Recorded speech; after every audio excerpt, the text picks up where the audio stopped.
Olá de volta! Iremos dar continuidade à nossa segunda parte da aula de anatomia do crânio. E para a nossa segunda parte, iremos estudar o víscerocrânio, ou seja, a região anterior do crânio que compõe a nossa face e a região da mandíbula. Bem, iniciando com o osso lacrimal. O osso lacrimal é o menor e mais frágil osso da face. Ele também é composto em par, possui o direito e possui o esquerdo. Ele está situado na porção anterior da parede medial da órbita. E ele tem duas superfícies e 4 bordas. Ele é muito frágil mesmo, galera. Então, é um osso que normalmente, se a pessoa tem alguma pancada na região próxima do nariz, é um osso que se quebra facilmente. Já o osso nasal, eles são dois ossos longos, porém pequenos. Eles variam de tamanho e forma conforme a pessoa e a sua idade. Eles estão dispostos lado a lado na porção média e superior da face e formam, através da sua união, a famosa ponte do nariz.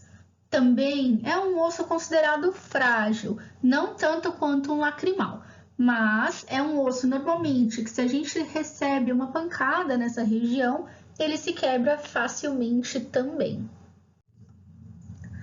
Já a maxila, então o osso maxila é o osso que forma a maior porção da face e que possui a maior parte de tecido muscular. É ali, esse conjunto de ossos, de músculos na maxila, que é responsável pelas expressões faciais. Então, observando nesta imagem, o que a gente pode perceber? Observem aqui, vou grifar aqui de amarelinho. Então, a maxila, olha, toda essa região aqui é maxila, ok? Então, a gente fala que são duas maxilas, direito e esquerdo, porque aqui nós temos uma sutura também, ok? Que liga a maxila. No entanto, observem que a maxila, ela forma, então, essa região superior da cavidade oral, tanto que se articula com o osso zigomático, que nós falaremos posteriormente, mas também com os ossos nasais e lacrimais também. O osso palatino é um osso que fica localizado entre a maxila e o osso esfenoide. Ele tem esse formato de L e é responsável por formar a porção posterior do palato duro e o assoalho da cavidade nasal. Todo mundo faz isso agora em casa. Pega a língua, bota no céu da boca. Colocou no céu da boca, tá sentindo essa região mais durinha? Essa região é a região do palato duro. Bota a língua lá para trás. Sentiu que agora ficou mais molinho? Já é a região do palato mole, onde ali não tem osso, tá bom? Simplesmente a estrutura muscular. Nesta imagem, conseguimos diferenciar bem bacana a composição dos ossos que fazem parte da cavidade oral. Então, se você colocar a língua no começo, você tem o quê? Você começa a sentir a sua maxila. Então, a região anterior ainda é composta pela maxila. Lá, quase no fundinho, se você passar a língua, você acaba sentindo essa região ainda durinha, que é o nosso osso palatino. E lá atrás, se você colocar a língua mais lá para trás, você não vai sentir o osso, mas simplesmente a região muscular, que é o nosso palato mole. Observem que no osso palatino nós temos forames, forame palatino maior e o forame palatino menor. Ali vão passar nervos importantes que irrigam toda essa região dos dentes, tá? O osso zigomático é o osso responsável por fazer a ponte entre o neurocrânio e o víscerocrânio. é formado por pares também, temos o direito e o esquerdo, e é ele que vai formar as maçãs do rosto, onde se coloca o blush. Então, dá uma olhadinha. Ele vai ligar neurocrânio com o viscerocrânio. Então, pessoal, neurocrânio, osso frontal, e osso temporal. Já viscerocrânio, olhem aqui, maxila. Então, ele faz essa ponte entre maxila, osso maxila, com osso frontal e osso temporal. Olha que bacana. Mais uma imagem para vocês visualizarem uma visão anterior e uma visão lateral do zigomático. Olhem, observem como ele interliga região da maxila com o osso frontal e o osso temporal. Já a mandíbula é o osso que forma o nosso queixo e o contorno inferior da face. É ele que permite que a pessoa abra a boca para comer, mastigar e falar. É o componente móvel e ele se movimenta nos 3 planos, sagital, frontal e transversal, do crânio, e que forma então a parte inferior da cabeça, da nossa face. Nesse slide é para vocês visualizarem a localização da mandíbula e observem a movimentação da mandíbula nesse GIF que eu deixei do lado direito. Então, nós temos ali um conjunto de musculaturas, o masseter, bucinador, nós temos esse conjunto de músculo que atua, então, interligando a mandíbula com os ossos do neurocrânio, do viscerocrânio também, e é ela que se movimenta. Então, a maxila não se movimenta, a mandíbula sim. É ela que vai abrir, é ela que vai se movimentar em todos os planos para a gente falar, deglutir, mastigar. É ela que faz todos estes movimentos. É uma articulação muito complexa e a articulação mais forte do nosso organismo. Já viram aí uns vídeos muito doidos de uma galera assim bem louca também, que pega com a boca várias coisas e puxa? Tem um cara que parece até no Guinness, ele puxa um caminhão com uma corda, ele morde essa corda na boca que está amarrada no caminhão, ele consegue puxar o caminhão só mordendo a corda. Realmente, a mandíbula, junto com a maxila, ela tem uma força tremenda, galera. Muito, muito forte. Agora, o osso vômer. O vômer é um osso pequeno, é um dos ossos ímpares do crânio. Olha que bacana, então anota essa informação. Ele está situado na linha sagital mediana e se relaciona com o osso esfenoide, o osso etimoide, os palatinos esquerdo e direito e os ossos maxilares também esquerdo e direito. O osso vômer, galera, vai compor o seu septo nasal. Alguém aí tem desvio do septo? Então, desvio do septo é o quê? É esse osso vômer que, de repente, opa, dá uma entortadinha. Então, as suas cavidades nasais, talvez uma você respire melhor do que a outra se você tem esse desvio do septo nasal. Septo nada mais é do que parede. Então, septo nasal, parede nasal. Mas o nome correto é septo nasal, ok? Aqui é só uma imagem sagital que eu coloquei para vocês, porque o vômer é um pouco difícil da gente identificar observando um crânio com completo. A gente precisa realmente realizar esses cortes anatômicos. Então, olhem lá o vômer. O vômer é uma lâmina. Aqui ele pintou de rosinha para vocês nessa imagem do lado esquerdo. Então, essa imagem rosa mostra um osso chato que literalmente forma uma parede da cavidade nasal, o nosso septo nasal. Então, do lado direito, nós temos aqui o osso vômer pintadinho de roxo, mostrando realmente para vocês essa divisão da cavidade nasal.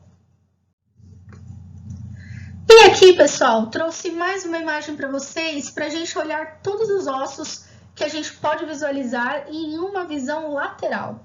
Então, nós vemos ossos que compõem o neurocrânio e víscero-crânio, frontal, parietal, esfenoide, temporal, occipital. Agora vai, região de víscero-crânio, nasal, zigomático, osso maxila, mandíbula. Ali ele não marcou, mas a gente consegue ver o lacrimal, ali dentro, bem pequenininho, ele ali. Então, pessoal, existem muitas composições, cada osso que compõe o crânio tem as suas características diferentes e, enfim, as suas funções diferenciadas também. Esse buraquinho aqui, que eu vou deixar ele circuladinho para vocês, é o nosso meato acústico externo. Lembra que ele faz parte do nosso osso temporal. Bem, pessoal, até agora nós vimos então os ossos que compõem o crânio, o víscero-crânio e o neurocrânio e algumas de suas estruturas, algumas particularidades. Agora nós vamos entrar nos pontos de referência no crânio. Na radiologia, esses pontos de referência são muito importantes para o nosso posicionamento do paciente. Então, eles vão nos ajudar a realizar os corretos posicionamentos. Então, vamos lá. Primeiro que a gente vai ver é o bregma. O bregma é o ponto de união das suturas sagital e coronal. Já o vértice, ou vértex, é a parte mais alta do crânio e se localiza um pouco posterior ao bregma. O pitério é o ponto de união dos ossos parietal, frontal, esfenoide e temporal. Observem que ele é bem essa região de encontro. Isso daqui é chamado de pitério. Já a glabela, ela se situa entre os arcos superciliares do osso frontal, acima dos ossos nasais. Em homens, essa proeminência ela é mais acentuada e ela se caracteriza por esse ponto como uma projeção mais anterior do crânio. Então, a gente, mais ou menos, achem os seus cílios, estão um pouquinho mais acima deles, nem um dedinho a mais. Bem nessa região central, você encontra a glabela. Já o lambda é o ponto de união da sutura sagital e lambidoide. Vocês lembram lá atrás que eu falei, teve um físico que olhou e falou assim, caramba, lembra o lambda lá da física? É isso mesmo. Então, ele quis dar o nome dessa região de lambda. O násio é o ponto de intersecção entre as suturas frontonasal e internasal. Então, frontonasal, osso frontal com ossos nasais, e internasal entre os ossos nasais do crânio. E é relacionado a uma área visivelmente deprimida do nariz. Astéreo, ele está localizado na parte inferolateral do crânio. E esse ponto representa o encontro da sutura lambidoidea com as suturas parietomastoidea e occipitomastoidea. E tem esse formato de estrela, olha que bonitinho. Então, o astéreo, pessoal, olha lá. Vou marcar aqui para vocês a sutura parietomastoidea. Então, sutura, pontos de encontro entre os ossos do crânio. Parieto, vem do osso parietal. Mastoidea, vem do processo mastoide do osso temporal. Então, sutura parietomastoidea, olha ela aqui. Beleza? Agora, occipitomastoidea, vem do osso occipital com o processo mastoide. Então, a sutura occipitomastoidea é essa daqui em verdinho. E o íneo, definido como a parte mais proeminente da protuberância occipital externa. O íneo representa um ponto palpável da região posterior do crânio no ser vivo, porém pode não ser muito evidente nas mulheres. Então, lembra aquela regiãozinha que eu até comentei na parte 1? Se você passar o dedinho, você sente mais proeminente? Essa região pode ser chamada também de íneo. Aqui é mais uma imagem para vocês, quem quiser, tira um print, tira uma foto, para vocês visualizarem bem certinho as suturas e os pontos de referência. Minha dica para vocês estudarem em casa é, pega uma foto dessa e tenta nomear primeiro os ossos que vocês estão encontrando. Então, por exemplo, aqui ele já deu para vocês, frontal. Tá, e esse osso aqui, hein? Qual que é o nome dele? Olha, ele já deu mais um aqui, occipital. E esse daqui? Então, é legal vocês já irem nomeando os ossos. Depois, tentem nomear as suturas que vocês conhecem e depois visualizar os pontos de referência. Então, aqui, nessa imagem, lembra lá que eu falei da glabela? A glabela, na mulher, não é muito proeminente. Mas já no homem, nessa partezinha que eu circulei aqui de roxinho, nós visualizamos que ela é já mais proeminente. Mesma coisa com o íneo. Nas mulheres ele é quase inexistente, mas já no homem essa região já é mais aparente. Então, nos estudos dos ossos, enfim, em arqueologia, eles começaram a perceber isso. Então, os estudos anatômicos, eles vêm disso daqui. Então, eles começaram a observar que o crânio da mulher não tinha essas estruturas tão proeminentes, igualzinho o processo mastoide. Então, percebam que o processo mastoide de um crânio feminino, ele não é tão proeminente, e já de um homem, ele acaba sendo mais proeminente também. Assim como essas outras estruturas mostradas aqui nas setinhas nessa imagem para vocês. Isso mais por curiosidade. Existem outros pontos de referência no crânio. Então, até o momento, a gente tinha visto os pontos de referência visualizados lateralmente. Agora, vamos ver uma visão anterior, o que a gente consegue visualizar. Então, a gente já falou, já vimos alguns, como a glabela e o násio, mas nós temos outros. Vamos lá dar uma olhada. Então, o trago. Trago é a saliência que se encontra na parte externa do ouvido, em posição oposta à orelha. Acântio é o ponto da linha média da junção do lábio superior com o septo nasal. Então, acântio, essa região aqui que eu deixei grifadinha de azul. Já o gônio é o ângulo da mandíbula. Então, essa região do ângulo da mandíbula. E o mento é o ponto médio anterior da área do queixo. Então, o mento nada mais é do que toda esta região, realmente a pontinha média do seu queixo. Nessa imagem aqui, a gente está visualizando, então, outros marcos de referência. Glabela, násio, acântio, mento, o gônio, trago. Então, trago, tem muita gente que gosta de colocar aquele piercing bem nessa região. Então, o piercing de tragos. Então, é realmente nesse pontinho. Existe mais um pontinho na radiologia que a gente fala que é o tio. Então, é o topo da inserção da orelha. Então, olha lá, a gente acha ele bem no topinho da inserção da orelha mesmo. A orelha no geral, e nós conseguimos também ter outras estruturas. Lembra do íneo? Nós temos aqui em cima o vértice, enfim, outras estruturas. Porém, essa imagem aqui, vou até apagar aqui para vocês, eu quero que vocês tirem uma foto dela e, não sei, imprime, desenha no seu caderno, mas grava ela com muito amor e carinho, porque esses pontos de referência vão ser muito importantes nos posicionamentos de crânio. Nós visualizamos esses pontos de referência até o momento, mas por quê? Porque a gente vai chegar nas linhas de posicionamento que existem na radiologia. Concorda que o posicionamento do crânio ele é muito relativo? Tem muitas pessoas que podem colocar, ó, bota o queixo no peito, né? Então a pessoa olha para baixo. Tem gente que coloca o queixo lá pro alto e fica olhando para cima. Ou olha para o lado, o queixinho fica apontando para o lado. Quando a gente faz o movimento de não, o movimento de sim.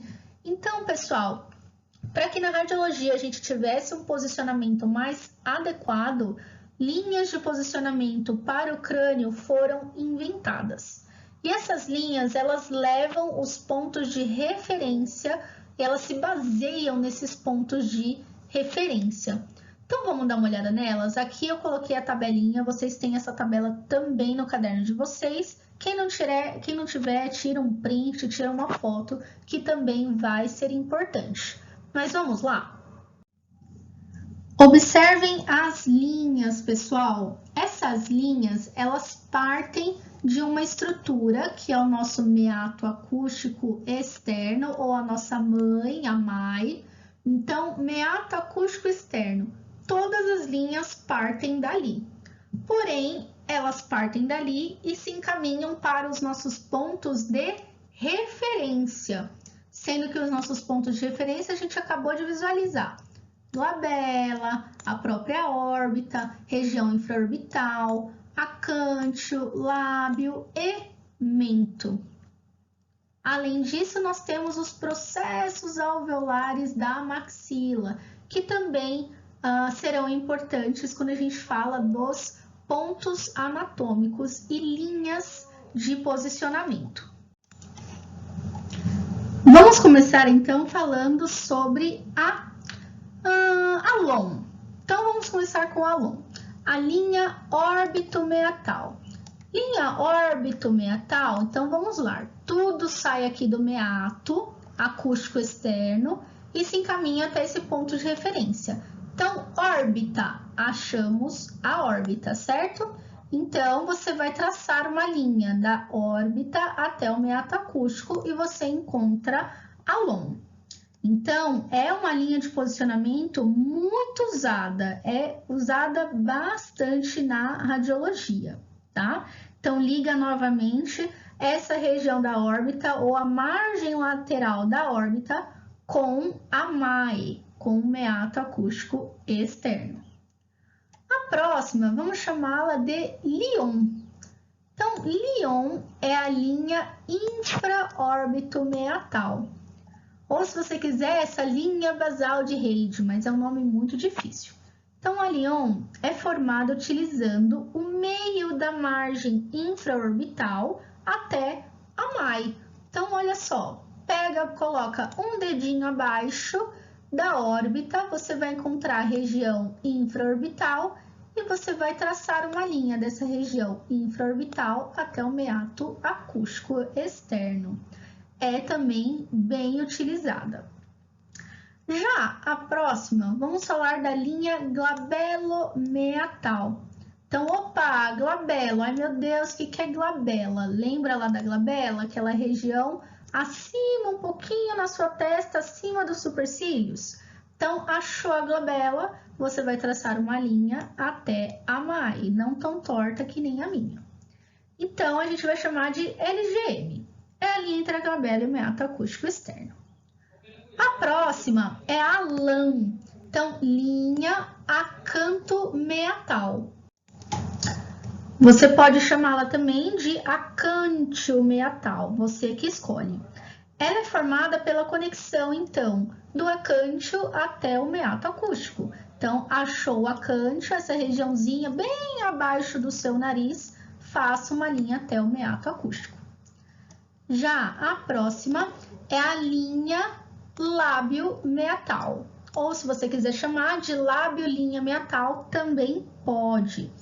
É essa região da junção dos lábios até o meato acústico. Então, achou essa região central dos lábios, traça uma linha até o meato acústico. E a próxima é a linha mento-meatal, LMM. Então, você vai traçar uma linha do mento, do seu queixo, até o meato acústico externo. Além disso, existe uma linha traçada bem no meio de todos esses pontos anatômicos, esses pontos de referência e essas linhas de posicionamento. Eu vou grifar aqui de azul para ficar um pouquinho melhor para vocês. Essa linha é chamada de linha glabelo-alveolar. Então, ela vai passar, olha lá, é uma linha que passa da glabela e se passa nos processos alveolares da maxila. Os processos alveolares da maxila se localizam nessa região superior da maxila. Então, uma linha traçada literalmente na linha sagital mediana. Bem, pessoal, agora nessa imagem eu quero que vocês tirem uma foto, gravem, desenhem no caderno mesmo. Então, tenta gravar as siglas. Eu sei que é um pouco difícil ficar falando, ai, MAI, a mãe, LGM, LOM, LIOM, LAM, LLM. É meio esquisito mesmo. Eu, particularmente, não gosto de falar as siglas, eu prefiro falar os nomes completos das linhas de posicionamento, mas você pode encontrar essas siglas, por exemplo, em provas, em concursos públicos. Então, é legal que você saiba, pelo menos, o que significa cada uma e qual a importância dela nos posicionamentos. Então, quando vocês estiverem, eu acho que vocês já estão tendo a disciplina de TR, disciplina de posicionamento, vocês vão ver que elas são extremamente importantes.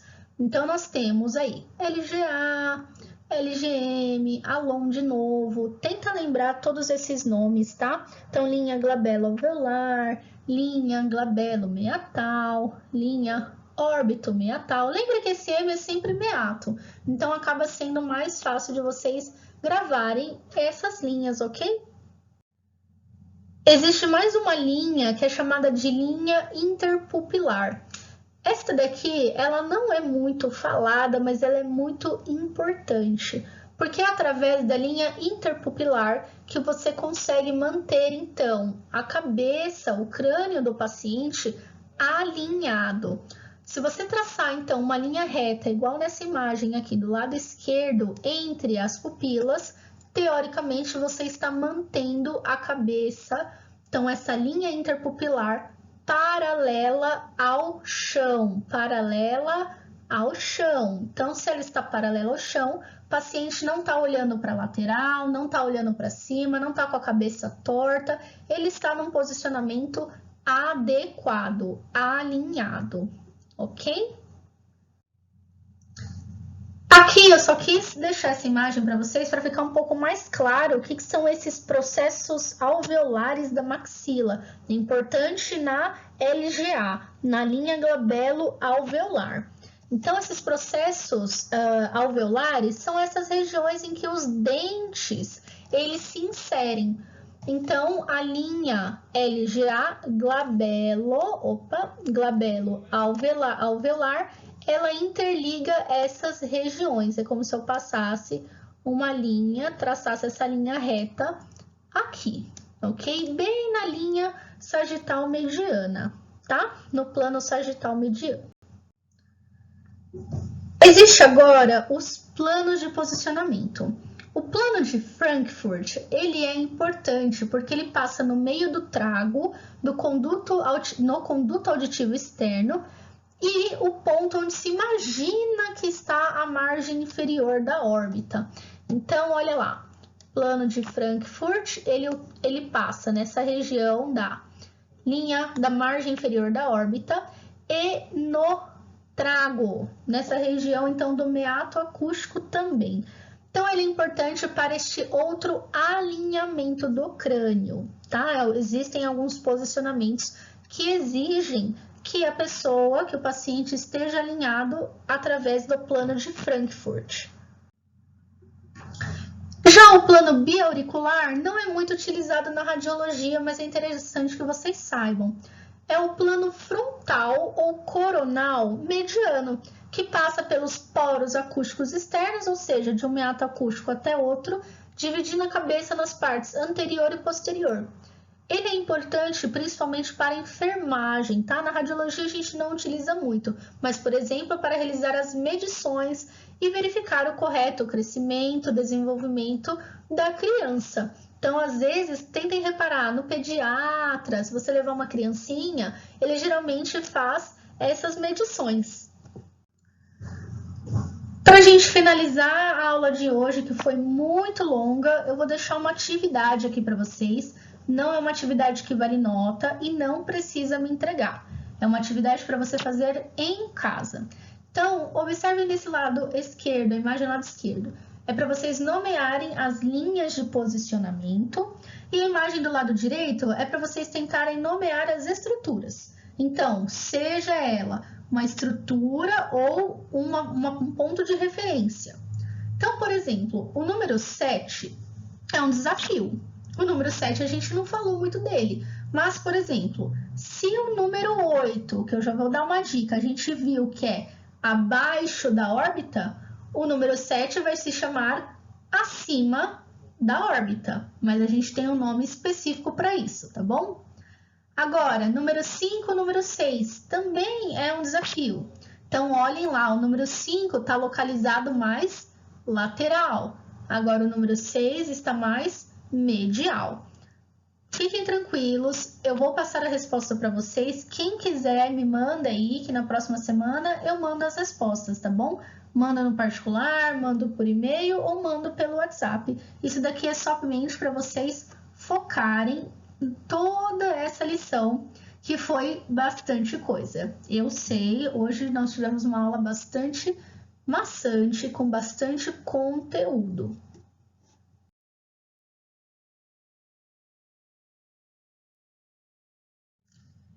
E chegamos finalmente ao final dessa aula. Eu sei, vou falar aqui de novo, foi bastante conteúdo, mas espero que vocês tenham gostado e qualquer dúvida, qualquer sugestão que vocês precisarem, me mandem pelo e-mail, tá? No prof.mkamimura@gmail.com ou me mandem uma mensagem lá no WhatsApp.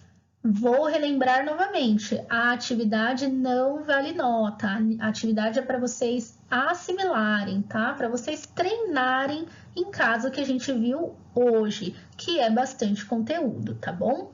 Então, fiquem tranquilos que futuramente na sua prática profissional, quando vocês estiverem treinando os posicionamentos, tá? Vocês vão começar a gravar esses nomes. Esses nomes eles vão acabar vindo quase que automaticamente na cabeça de vocês.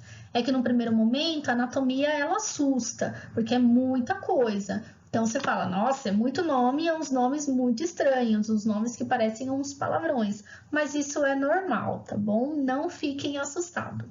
Então, novamente, muito obrigada pela presença de vocês e até a próxima aula.